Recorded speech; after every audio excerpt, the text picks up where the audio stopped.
పేదల తిరుపతిగా పేరుగాంచిన శ్రీ కురుమూర్తి స్వామి బ్రహ్మోత్సవాల్లో భాగంగా మొదటి ఘట్టమైన అలంకరణ మహోత్సవం వనపర్తి జిల్లాలో ఘనంగా జరిగింది. ఆత్మకూరు ఎస్బీఐ బ్యాంకులో భద్రపరిచిన స్వామివారి ఆభరణాలను మంత్రి వాకిటి శ్రీహరి, దేవరకద్ర ఎమ్మెల్యే జి మధుసూదన్ రెడ్డి, మాజీ ఎమ్మెల్యేలు, దేవాదాయ శాఖ చైర్మన్, కమిషనర్, అధికారులు ప్రత్యేక పూజలు చేసి స్వామివారికి అర్పించారు. భారీ భక్తుల సమక్షంలో బందోబస్తు మధ్య బ్యాండ్ భజనలతో, కోలాటాలతో స్వామివారి ఆభరణాల ఊరేగింపును నిర్వహించారు. ఆత్మకూరు, కొత్తపల్లి, దుష్పల్లి గ్రామాల మీదుగా ఊరేగింపుగా సాగిన ఆభరణాలు అమ్మపురం ముఖ్యర వంశీయులు సోంభూపాల్ ఇంట్లో ప్రత్యేక పూజల అనంతరం సాయంత్రం కాంచన గుహలో స్వయంభూ కొలువు తీరిన శ్రీ కురుమూర్తి స్వామి గుట్టకు చేరాయి.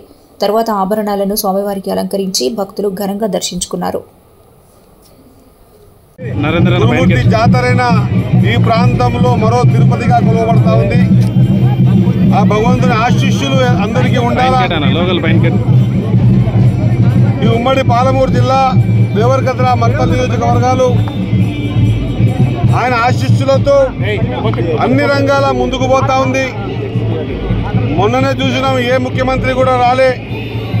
ఆ విషయాన్ని మదన చెప్తాడు. అదే మాదిరిగా ఈ రెండు నియోజకవర్గాల మీద మా కురుమూర్తి స్వామి ఆశీస్సులు ఉండి ఈ ప్రాంత ప్రజలందరూ కూడా సుభిక్షంగా ఉండాలి.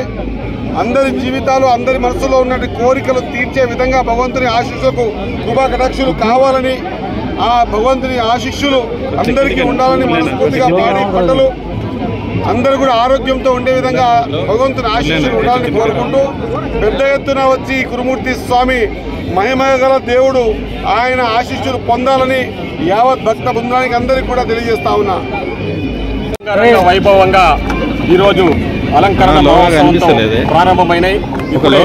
గౌరవ మంత్రి గారు శ్రీ వాకిటి శ్రీ గారి ఆధ్వర్యంలో ఆత్మకూరు బ్యాంకులో స్వామివారికి సంబంధించిన అలంకరణ పూజా కార్యక్రమం ముగించుకొని పెద్ద ఎత్తున తీసుకొచ్చి ఇక్కడ పూజలు చేసిన తర్వాత ఇప్పుడు మన రాజా శ్రీరామ్ భూపాల్ గారి ఇంటి దగ్గరికి వెళ్ళి అక్కడ పూజలు చేసిన తర్వాత ఈరోజు సాయంత్రం స్వామివారికి అలంకరణ చేయడం జరుగుతుంది.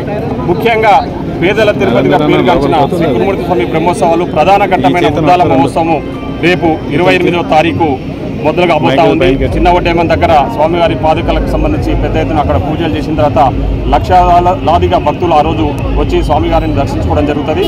ఇప్పటికీ మంత్రి గారి ఆధ్వర్యంలో మేమంతా కురుమూర్తి స్వామి బ్రహ్మోత్సవాలకు సంబంధించి పూర్తి ఏర్పాట్లు చేయడం జరిగింది. భక్తులకు ఎలాంటి అసౌకర్యాలు కలగకుండా అన్ని ఏర్పాట్లు కూడా పూర్తి చేసినాము. మంత్రి గారు అనుక్షణం పర్యవేక్షణ చేస్తూ ఉన్నారు. మేమందరం అక్కడే ఉండి పర్యవేక్షణ చేస్తూ ఉన్నాం.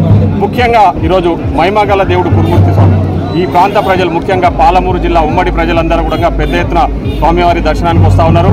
లాస్ట్ ఇయర్ బ్రహ్మోత్సవాలకు మన పాలమూరు ముద్దుబిడ్డ గౌరవ ముఖ్యమంత్రి మన అందరి అభిమాన నాయకులు రేవంత్ రెడ్డి గారు వచ్చిన విషయం మీకు అందరికీ తెలుసు. 110 కోట్ల రూపాయలు ఆలయ అభివృద్ధికి ఇవ్వడం జరిగింది. ఆ పనులన్నీ పూర్తి అవుతా ఉన్నాయి. నెక్స్ట్ బ్రహ్మోత్సవాలకు ఖచ్చితంగా నేను ముఖ్యమంత్రి గారిని కూడా తీసుకురాబోతా ఉన్నాం. ఆ భగవంతుని ఆశీస్సులతో, ముఖ్యంగా శ్రీ కురుమూర్తి స్వామి వారి ఆశీస్సులతో ఈరోజు ప్రజాపాలన అందిస్తూ బ్రహ్మాండంగా ప్రజలకు ఇచ్చిన హామీలను నెరవేరుస్తూ ముందుకు పోతా ఉన్నాం. భవిష్యత్తులో కూడా ఆ భగవంతుని ఆశీస్సులతో తప్పకుండా ప్రజలకు ఇచ్చిన హామీలన్నీ కూడా నెరవేరుస్తూ ఇంకా ముందు ప్రజాక్షేత్రంలో మంచి పనులు చేస్తూ మా ముఖ్యమంత్రి గారు మేము అందరం కూడా బాగుండాలని చెప్పేసి, ముఖ్యంగా తెలంగాణ యావత్ ప్రజానికం అందరూ ఆయురారోగ్యాలతో సుఖ సంతోషాలతో ఉండాలని చెప్పేసి నేను ఆ కురుమూర్తి స్వామిని కోరుతాను.